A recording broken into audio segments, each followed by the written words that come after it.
পাকিস্তান হানাদার বাহিনী থেকে মুক্ত হয়ে মানুষের তিনটি অধিকার, মানুষের মৌলিক তিন অধিকার, খাদ্য, বস্ত্র, বাসস্থান, মানুষের কথা বলার স্বাধীনতা, মানুষের চলার স্বাধীনতা, মানুষের রাষ্ট্রের স্বাধীনতা অক্ষুণ্ণ রাখার জন্য স্বাধীন হওয়ার পর থেকে আজকে ৫৩ বছর পর্যন্ত মানুষের মৌলিক কোনো অধিকার আমরা ফিরে পাই নাই।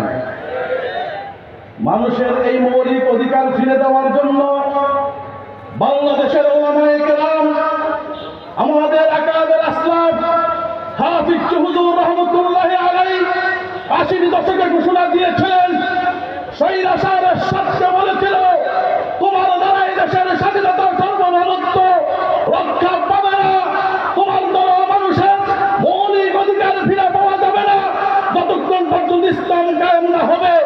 এরশাদ সাহেব শুনেন নেই, তার পরিণতি হয়েছে তিনি ১০ বছর ক্ষমতায় থেকে ৯ বছর জেলে থেকেছিলেন। হাফিজ হুজুরের পরে এদেশের রাহবার শেখুল হাদিস আল্লামা আজিজুল হক বলেছিলেন, এই দেশের স্বাধীনতা সার্বভৌমত্ব রক্ষা করার জন্য একমাত্র উলামায়ে কেরামের উপযুক্ত।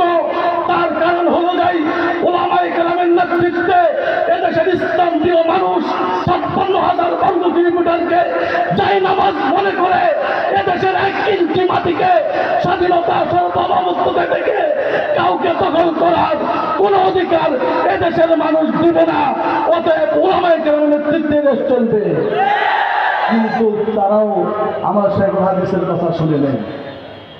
কি হলো আমাদের এই দেশে গত ৭০ বছর আমাদের এই দেশের মানুষকে নিষ্পেষিত করে গোলামের জিনজির পায়ে পড়ে আমাদেরকে নিষ্পেষিত করে রাজাদি রাজার মতন, হীরক রাজার মতন, তিলক রানী শেখ হাসিনা এদেশের আমাদের বুকের উপরে তগর তগর পাথরের মতো বসে আমাদেরকে নির্যাতনের স্টিমুলার চালিয়েছিল।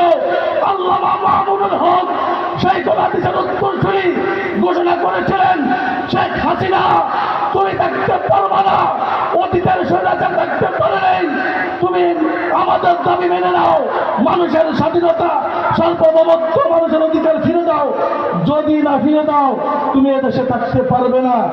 দুর্ভাগ্যবশত প্রধানমন্ত্রী শেখ হাসিনা শুনেন নেই, বরঞ্চ আমাদের এই আপসহীন নেতা আমির মুজলিস আল্লামা শেখুল হাদিস ইবনে শেখুল হাদিস মামুনুল হককে একমাত্র দেশের কথা বলার কারণে, তার অপরাধের কারণে তাকে বন্দী করতে তো দূরের কথা হত্যা করার পরিকল্পনা করেছে।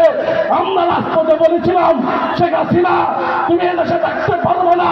গত ২৪শে ৫ই আগস্টে এদেশের উলামায়ে কেরাম দেখিয়ে দিয়েছে স্বৈরাচার এদেশে থাকতে পারে না, ভবিষ্যতেও কোন স্বৈরাচার থাকতে পারবে না। অতএব আগামী দিন হবে আল্লামা মামুনুল হকের দিন।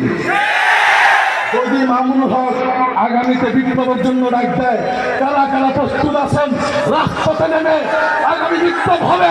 ইসলামের বিপ্লব, খেলাফতের বিপ্লব, বাংলাদেশের বিপ্লব। রক্ত দেবার প্রয়োজন হলে আমরা সকলেই রক্ত দেব, জীবন দেব। কারা কারা প্রস্তুত আছেন দেখেন।